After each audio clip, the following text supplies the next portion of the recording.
Hello, today I will show how to record PC audio with Audacity.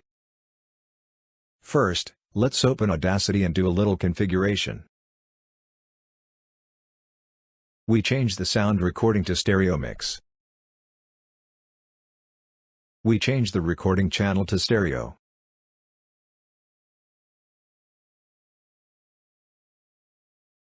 We change the audio playback to speakers, headphones. We turn the playback sound and the recording sound louder.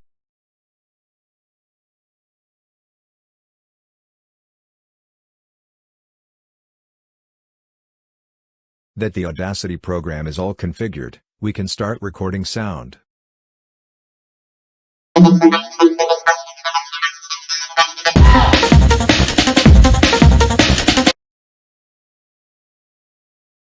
Now let's play the recorded sound.